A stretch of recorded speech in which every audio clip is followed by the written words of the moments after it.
अतुल, अरे मेरा घुटना। आराम से आराम से आराम से अतुल, आराम से। टांग गई यार।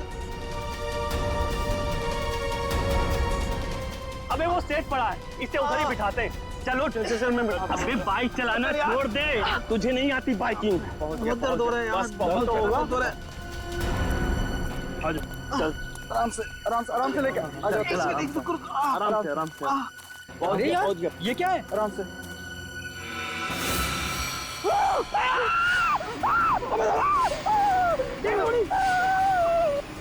Breaking news.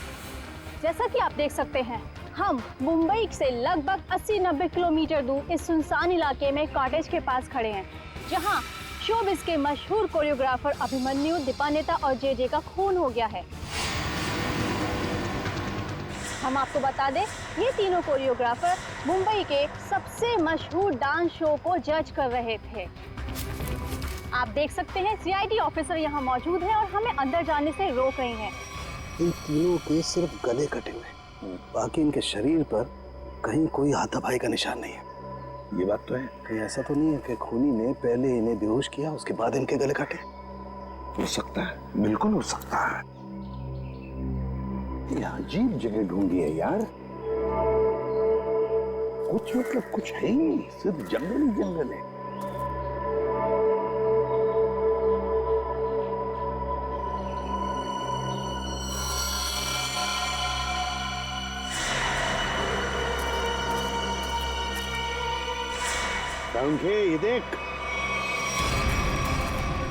ये देख खून से सना हुआ पंजे का निशान।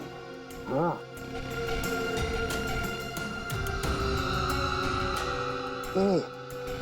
ये किसका हो सकता है? इस खूनी का भी हो सकता है या फिर इन तीनों में से किसी का। इसका ब्लड सैंपल लेते हैं और डीएनए टेस्ट करते हैं। हाँ कर ले, पता चल जाएगा। और ये देख जूते का निशान है।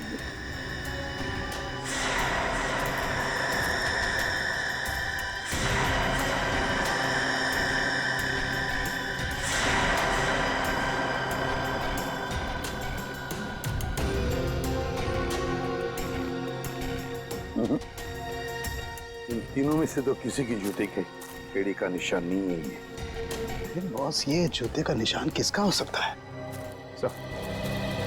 ये देखिए सर, ये सिरिंज मिला वहां से।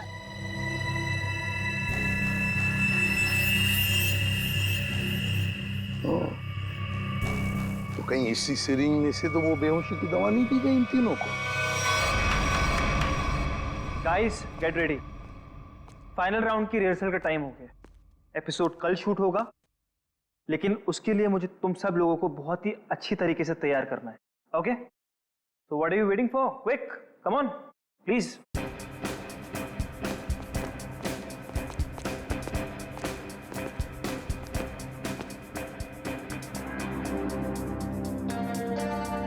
अरे फैजल जी उठिए उठिए उठिए उठिए। सबसे पहले रिहर्सल आपको ही तो शुरू करनी है।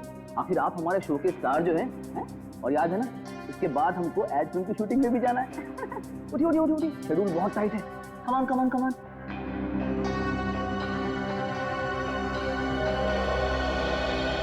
वो मेरे घुटने और मेरी कोहनी में चोट लगी है, तो मैं डांस नहीं कर सकता। क्या? कोहनी और घुटने में चोट? फैजल, ये सब कब हुआ और कैसे? चलो आज का नाटक शुरू। अब हो गई रिहर्सल हमारी। अरे कुछ सुना तुम लोगों ने? कुछ सुना? इस शो का क्या होगा? क्या हो गया? बर्बाद हो गया मैं तो, बर्बाद। अरे सर हुआ क्या है? अरे तुम लोगों ने न्यूज़ नहीं देखी? अरे अपने शो के तीनों जजेस का मर्डर हो गया है। बर्बाद हो गया। हाँ, खून हो गया। क्या होगा मेरे शो का? क्या होगा? मैं घर जाना चाहता हूँ। अरे कमाल करते हैं, कमाल करते हैं फैसल जी। अरे इतना बड़ा कांड हो गया और आप पर इसका कोई असर नहीं। देखिए, आपको पता है ना, वो तीनों इंसान इस शो के जज थे और आपको बहुत पसंद करते थे। मैंने कहा ना, मैं घर जाना चाहता हूँ। अरे फैसल जी रुकिए तो, फैसल जी।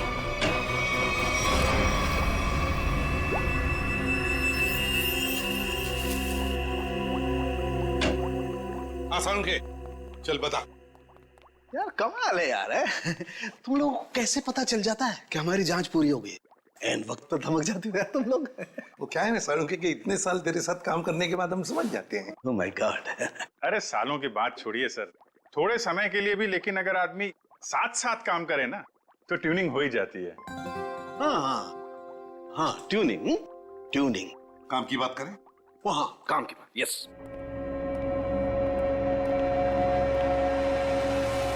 बस किसी ने बहुत ही इत्मीनान से इन तीनों को मारा।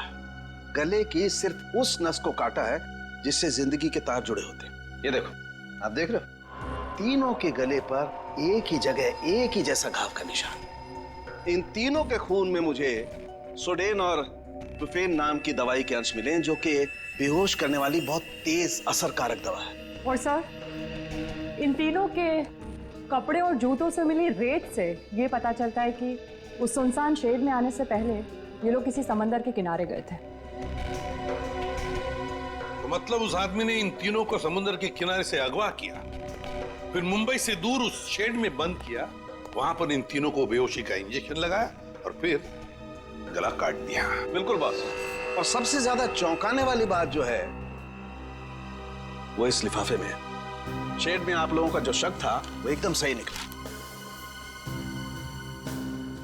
तो ये तय हो गया है, जो शेड में हमें निशान मिले थे वो आदमी के हैं।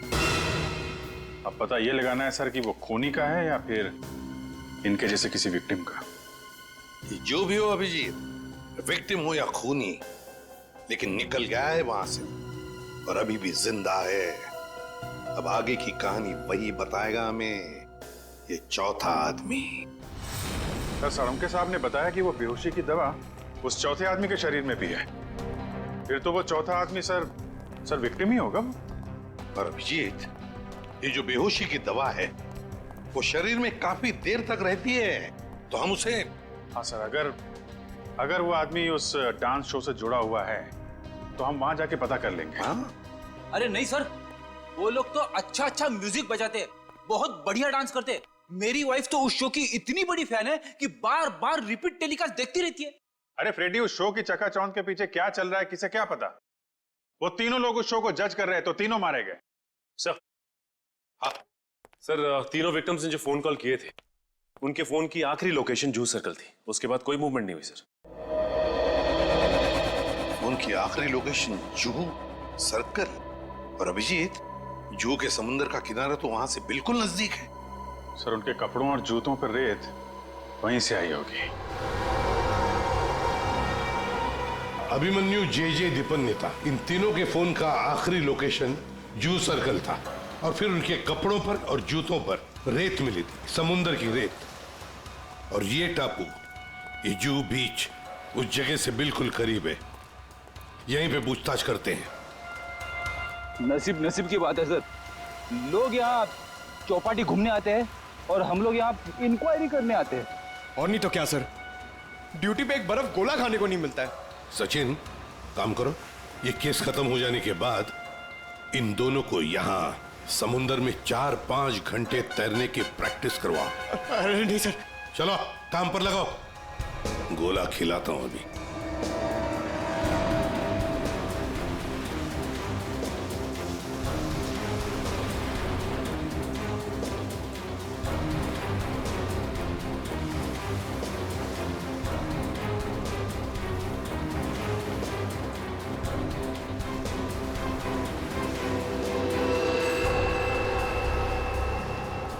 सर।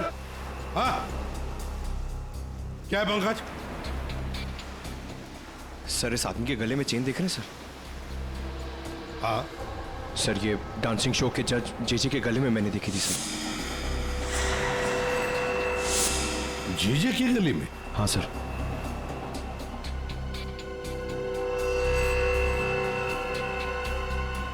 क्या हुआ सर?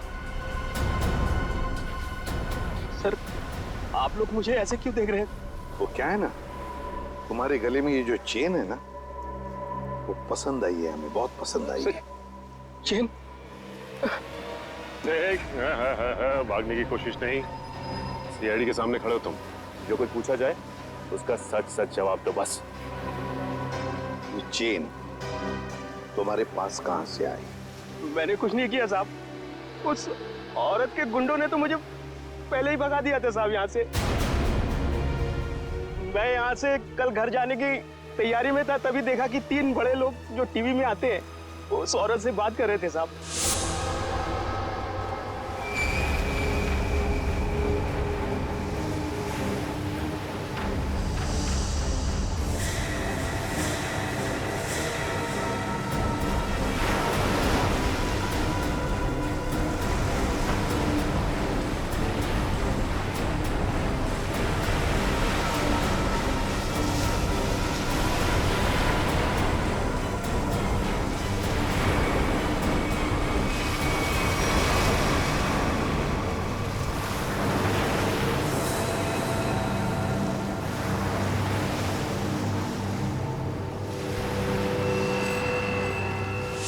सर, हो सकता है इन तीनों खून में उस औरत का हाथ। हो सकता है सचिन, उस औरत का हाथ तो हो सकता है, पर है कौन ये औरत?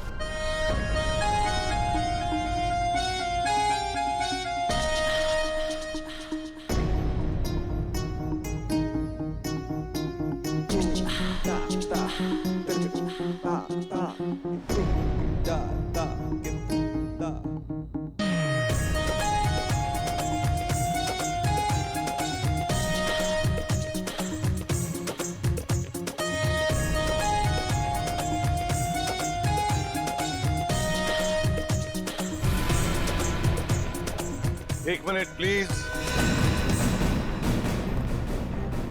अपनी रिहर्सल रोक दीजिए।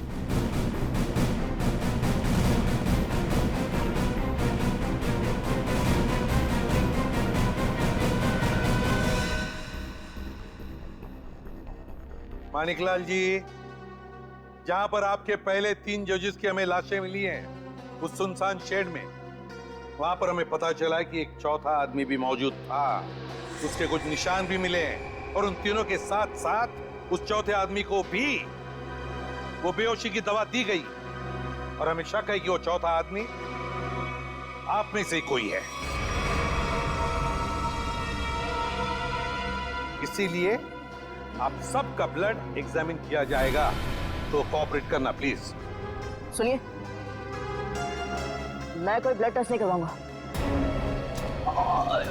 फैजल जी, सर उनके सबके ब्लड सैंपल ले लो। सचिन, पूर्वी।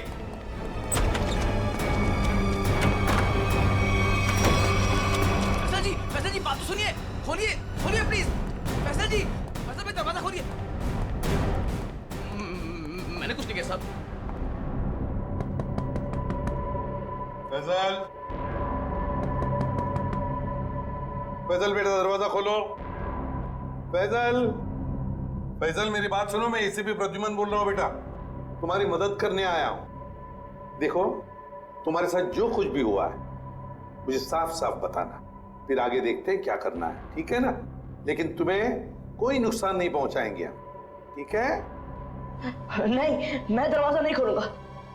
आप सीआईडी हो, आप मुझे पकड़ोगे और मेरी किसी भी बात का यकीन नहीं करोगे। मैं जानता हूँ, मैं दरवाजा नहीं खोलूंगा। मेरी बात सुनो बेटा, तुम मेकअप रूम में कितनी देर तक बैठ सकते हो? हाँ? कभी तो बाहर आना ही पड़ेगा ना। देखो, बाहर आओ और हमें सब कुछ सच सच बताओ, हम तुम्हारी मदद करेंगे। हाँ? आजा बेटा, दरवाजा खोलो।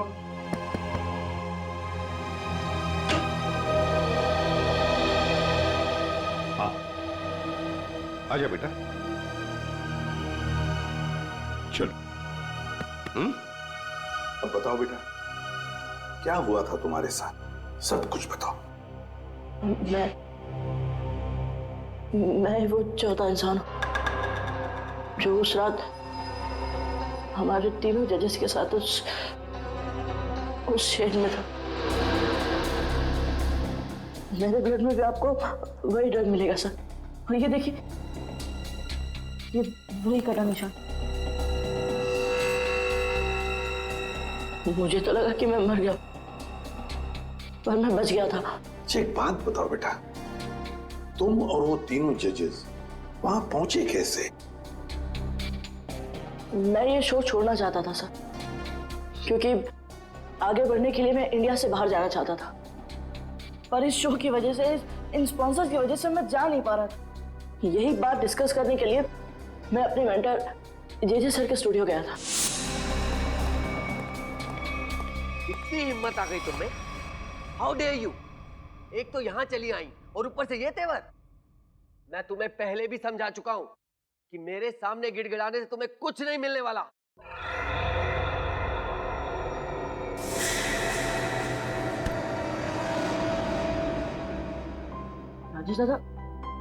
राजेश दादा, इस वक्त तो सर किसी से मिलते नहीं है, लेकिन ये लड़की कौन है?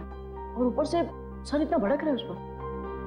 पता नहीं, सर बोल रहे थे कि विदेश से आई है, किसी होटल में ठहरी है। सर ने ही तो उसको लाने के लिए अपनी गाड़ी भेजी थी।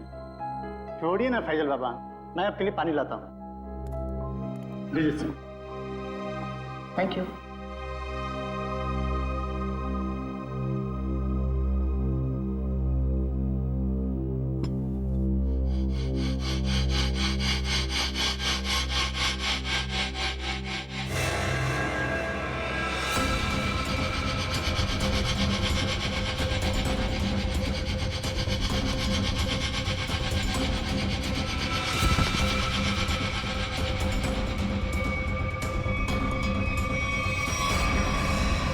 और जब मेरी आंख खुली तो मैं उस शेड में था।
मैं तीनों की लाशें देखकर डर गया था सर, और किसी तरह वहां से भाग निकला।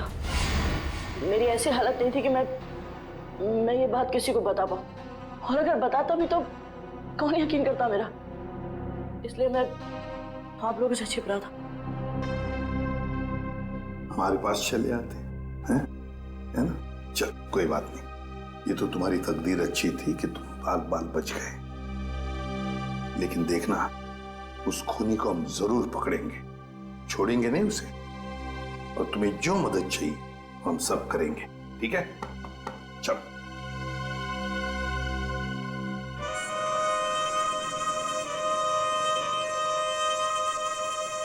अरे पक्का पता है ना तुझे?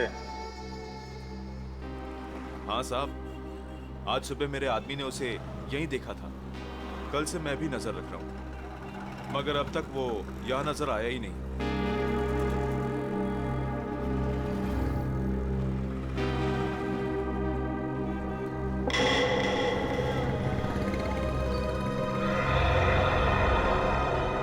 सर, उस आदमी को देखो, इतनी गर्मी में भी शॉल लपेट के घूम रहा है।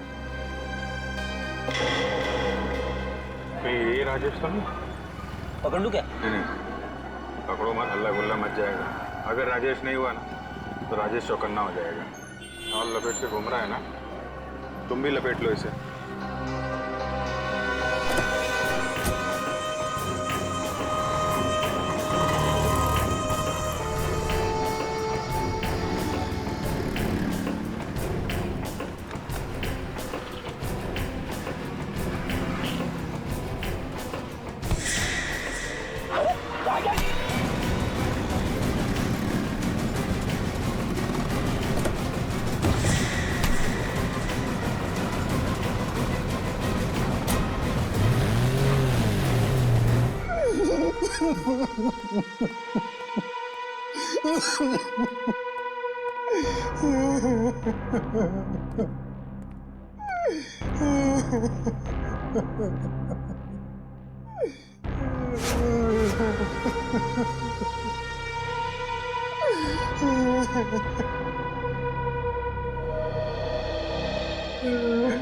क्या हुआ इसे?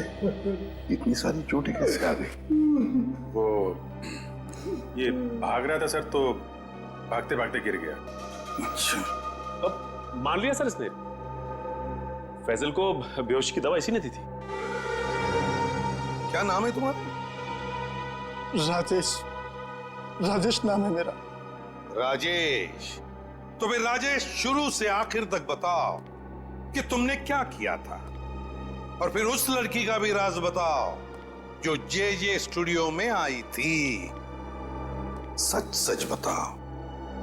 अगर सच नहीं बताया तो फिर से गिर जाओगे, फिर से ऐसी चोटें आएंगी, है ना अभिजीत?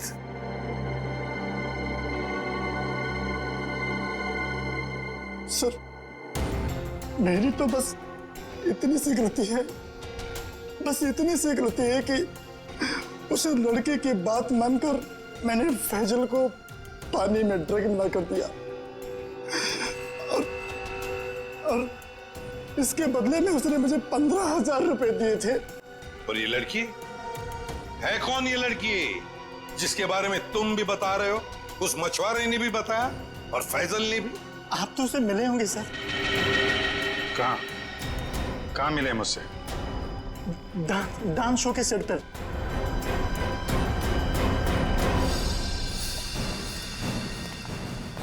यही है सर, वो 701 रूम नंबर वाली मैडम। अभी अभी स्विमिंग के लिए आई है। अभी अभी स्विमिंग के लिए आई है? तो फिर यहाँ तो कोई दिख नहीं रहा है। सर, लगता है वो भाग गई। नहीं सर, वो यहीं पे आई थी और मैंने उसे बताया भी नहीं कि आप लोग आ रहे हैं सर। तो फिर गई कहाँ? सर,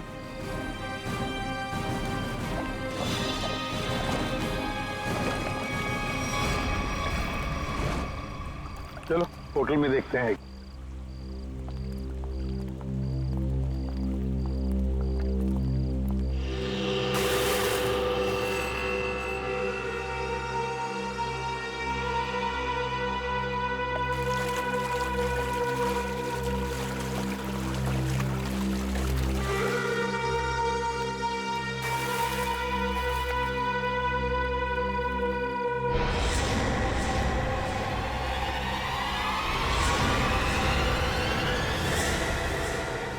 सिमरन, तुम स्टेज पर तो बहुत जबरदस्त परफॉर्म करती थी तुम, और आज तो पानी में भी जबरदस्त परफॉर्म कर दिया।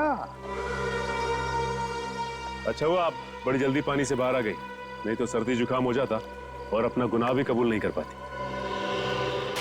सिमरन, कहां भागोगे? सचिन,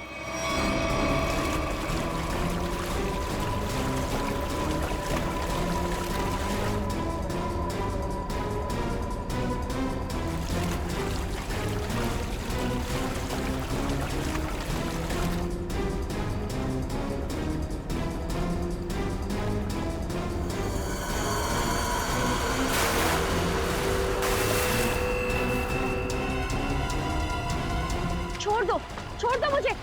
मैंने कहा छोड़ो, आप लोग मेरे साथ ऐसा नहीं कर सकते, छोड़ो।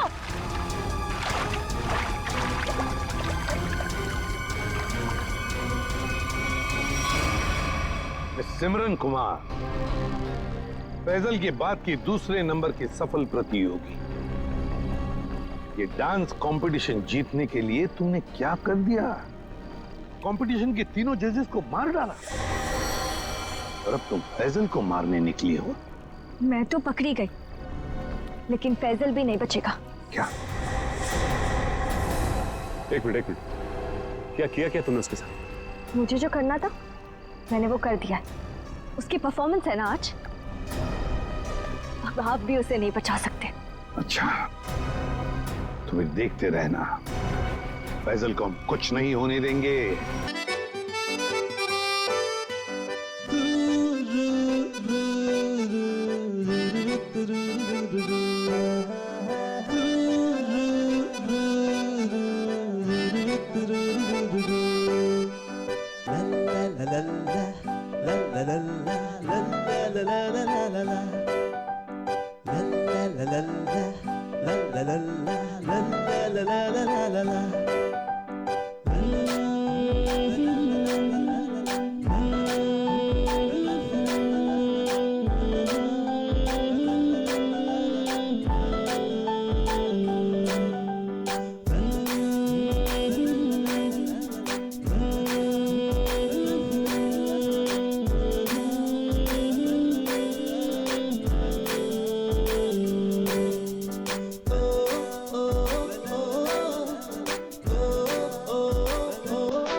बताओ।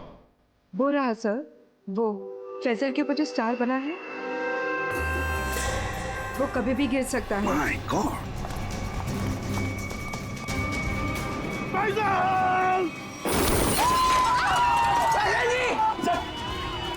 हाँ हाँ मैं ठीक हूँ। तुम ठीक हो बेटा?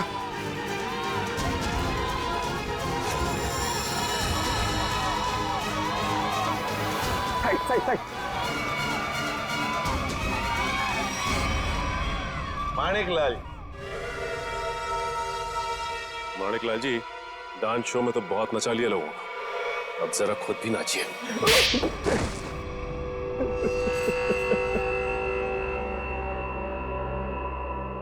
इस लड़के ने मेरे को सड़क पर ला दिया, सड़क पर। मैंने 2 बार इसे मारने की भी कोशिश की थी, लेकिन एक बार किस्मत ने बचा लिया और दूसरी बार सीआईडी ने। मालिक अंकल, आपने मुझे मारने की कोशिश की? हाँ फैजल, तुम्हारे इस माणिक अंकल ने, और माणिक अंकल के साथ थी ये तुम्हारी कॉम्पिटिटर सिमरन। क्यों सिमरन, क्यों मारा तुमने उन तीनों जजेस को? इसलिए क्योंकि मुझे ये कंपटीशन जीतना था, लेकिन फैजल जीत रहा था, और इस कंपटीशन को जीतने के लिए मेरे पापा ने काफी पैसे लगाए थे। क्या उन तीनों को मारकर तुम कंपटीशन जीतने वाली थी? मैंने पूछा क्यों मारा तुमने उन तीनों जजेस को? क्योंकि उन्हें पता चल गया था कि ये कंपटीशन जीतने वाले को कोई पैसे नहीं मिलने वाले, ये शो एक धोखा है। और वो जजेस सारी दुनिया के सामने मेरी असलियत बताने वाले थे। ये फैसल शो बीच में छोड़कर भागने की तैयारी में था। मैं बर्बाद हो जाता, कंगाल हो जाता। इतना कर्जा मैं कहां से चुकाता? मैंने सोचा भी नहीं था कि आप दोनों इस हद तक गिर सकते हो। Thank you so much. आज आप लोगों की वजह से मैं बच गया। फैजल, हम सीआईडी वालों का तो ये फर्ज है कि निर्दोष को बचाना और मुजरिमों को सजा दिलाना। इन लोगों ने 3 मासूम लोगों की जानें ली, फैजल को 2 बार मारने की कोशिश भी की। तुम्हें तो फांसी की सजा ही होगी, फांसी।